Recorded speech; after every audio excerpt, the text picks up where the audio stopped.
की एक दिवस तरी जेव्हा चिंचवडला की पुण्याला येईन आई बाबांकडे तर तेव्हा फोन ठेवून द्यायचा.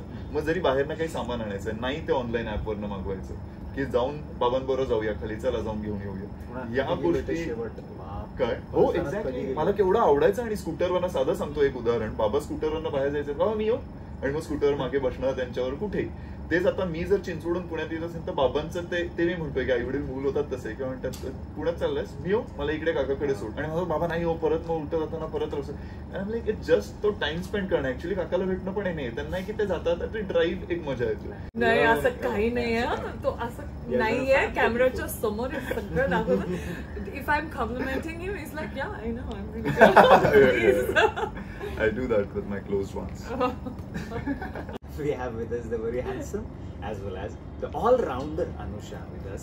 ये इतना सारा ग्लो, चमक, धमक जो दिख रही है अभी at this moment, ये जुनो फर्निचर चित्रपटासाठी किती वेळा बघायचा चान्स मिळाला चित्रपट पूर्ण? Have you seen the movie yet? I've seen it. मला माझं दुसरं शूट चालू होतं त्याच्यामुळे एकदाच पाहिलं मी, त्यानंतर मला बघता नाही आलं. पण डेली बॅकग्राऊंड नाही स्पॉइलर नाही मिळणार. पण मी हे सांगू शकते की भूषण प्रधान, not because he's my friend and because we work together, genuinely he's done an outstanding performance. I know आपण एक्सपेक्टच करणार महेश सरचं परफॉर्मन्स आउटस्टँडिंग आहेत. Sachin sir is you know we would watch them on set आणि असं आहे की महेश सर आम्हाला गोष्ट सांगणार आणि we just chilling like this, आणि मग शॉट तयार आहे, Mahesh sir will just get up, suddenly his body language will change and he's become this man. आणि सचिनचं same, choking, dancing, doing all of this with us, आणि मग तो वरती जाणार, बसणार जजच्या खुर्चीमध्ये, and suddenly his demeanor, his whole body language, he's like a judge, and me, Bhushan and I were like, whoa, it's so amazing to watch. So even their performances are outstanding, but they expected it. I don't know what you would expect from Bhushan, because for me, it's new for me to see him. He's fantastic. Thank you so much. So, I like won an award. Thank you so much. No, I just get a little shy. Like mala. Oh please, you love it. Yeah, I love it. I didn't say I don't love it. I love them, but I just get a little shy to acknowledge them. Maybe you are learning. नाही असं काही नाही तो असं नाहीये. कॅमेराच्या समोर सगळं दाखवतं. If I'm complimenting him, he's like, yeah, I know, I'm really good. I do that with my closed ones. So ट्रेलरच्या शेवटी एक डायलॉग आहे की मायबापांची एक्सपेक्टेशन्स मुलाने यावं विचारावं. So I totally got relatable on that point की आई जेव्हा ही बोलते की घरी आल्यानंतर ऍटलीस्ट आस्क मी तू जेवलीस का. फादर आस्क असं एवढं नाही. आपल्या वेळी असं होतं की not for this age children's और न्यू जनरेशन, आपल्या वेळेस होतं बाबांसोबतचा तो वेगळा वेगळाच होतं. बाबा फक्त मारायचे एवढं माहिती होतं. Depression, anxiety thing this never happened with us. आज हे बघायला मिळतं. बरोबर. ऑन दॅट लेवल त्यांच्याकडनं त्या एक्सपेक्टेशन्स ज्या आहेत तू जेवलीस का जरी विचारलं खूप आहे. बरोबर. घरी अशी काही डिमांड आई करून नाही. आणि कारण ना आईनी घडवतानाच या सगळ्या हे व्यवस्थित लावले होते गोष्टी. म्हणजे जेवत असताना एकमेकांसाठी थांबणं, पाटपाणी एकत्र घेणं, त्यानंतर किंवा काय हवंय नकोय हे एकमेकांना विचारणं हे खूप जास्त होतंच. आणि ते दिसायचं. म्हणजे बऱ्याच वेळेला ते कदाचित वडिलांकडनं असणाऱ्या अपेक्षा असतात, पण त्या जेव्हा बघताना आपल्यालाही कळतं की या बेसिक्स आहेत, त्या करायला पाहिजेत. म्हणजे बाहेर ना आलोय, जेवले पटकन, तू जेवलीस, हे ऑटोमॅटिकली यायलाच पाहिजे. म्हणजे मला खरंच हे रिलेटेबल होत नाही, कारण काय होतंच. आणि मला उलट त्रास होता, ही का थांबलीस, जेवून घ्यायचं ना, अशा याने पण. किंवा जेवणासाठी थांबतानाही कधी कधी सगळ्यांची ताटं हे नाही, या बायकांमध्ये पण ते भिनलेलं आहे की ते स्वतःच बदलत नाही की सगळे जेवल्यानंतर जेवायचं किंवा स्वतः एक छोटीशी ताटली घ्यायची. मला जाम राग एवढंच जेवणार आहे आणि हे असं मला म्हटलं करायचं नाही. किंवा सगळ्यांचं वाढणार आणि नंतर ताट म्हटलं मग कसं एकत्र म्हटलं आई एकत्र ताटं वाढायची मग एकत्र जेवणं होतील ना. तर त्यामुळे अशा काही गोष्टी ह्या ऑटोमॅटिकली बघून सुद्धा झालेल्या आहेत. आणि आईनी सांगून आहेत.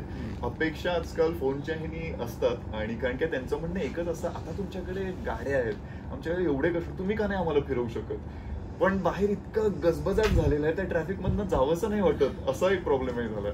पण त्याचबरोबर फोन आणि की आम्ही तो पत्र लिहायचो, तो STD ISD काय आपलं PC होतो ह्याच्यावरती जाऊन फोन करायचो. तुमच्याकडे खिशात फोन आहेत, काय फोन करायला होतो.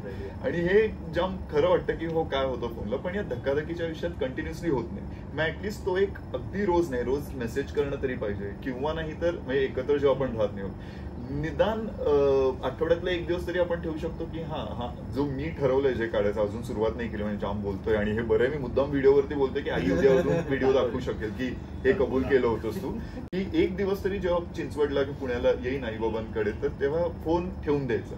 मग जरी बाहेरनं काही सामान आणायचं नाही ते ऑनलाईन ऍपवरनं मागवायचं की जाऊन बाबांबरोबर जाऊया खाली, चला जाऊन घेऊन येऊया.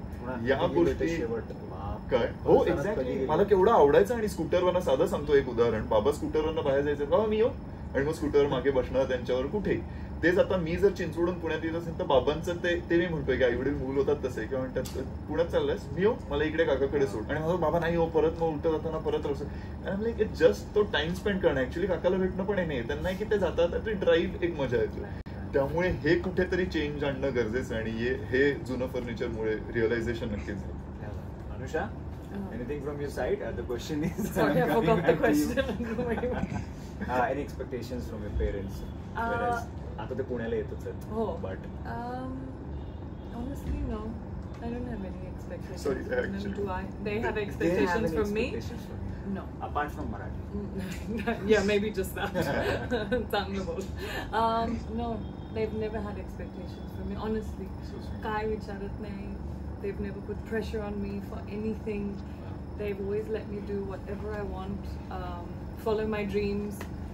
लग्न पण like असं फोर्स नाही करत की, आणि विचारत पण नाही कधी करणं असं पण नाहीये.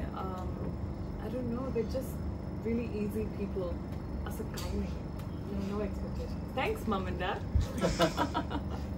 ट्रेलर बघितल्यावर दोघांचं खूप राहतं, असे का वागले, काय गरज आहे हे करायची. आणि मग तुमची साईड सुद्धा समजून घेण्याचा विचार केला. This is happening with me also. Right. की हो ना कामात नंतर ऑब्व्हियसली विथ शेविंग कट झाला, काही झालं, काही करू शकतो, पण हे गरजेचं आहेच. But that thing also you was late, don't worry. So काय सांगशील, ते मोमेंट्स येतच राहते. आणि this is recurring all the time. आणि हे मोठं झाल्यावरच का होतंय का क्यू नाही राहायचं त्यामुळे. I just want to be with them all the time. And I'm already apart, like 1500 kilometers away from them. Exactly. So त्यांना काही हवंय तर ते म्हणतात असेल, मला वॉशिंग मशीन लागेल, आय कॉल यू, मला तेव्हाच लागेल. बट नाही करत. हो हो. वाट बघतील ते, वाट बघतील, हा चालू बसून काहीतरी करू. But this instances which comes in day to day life, आणि आपण बिझीच असतो.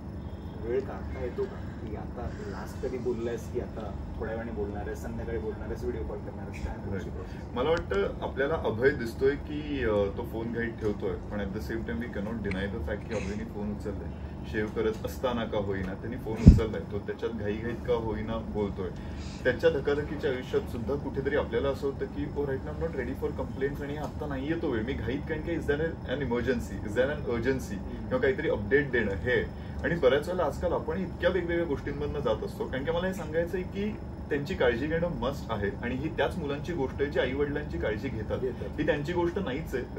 थोडंसं ट्रेलरमधनं तसं येत जरी असलं की कदाचित अगदीच इग्नोर केलं तरी त्या मुलांची गोष्ट नाही. जे आई वडिलांचा विचार करतात त्यांचीच गोष्ट आहे.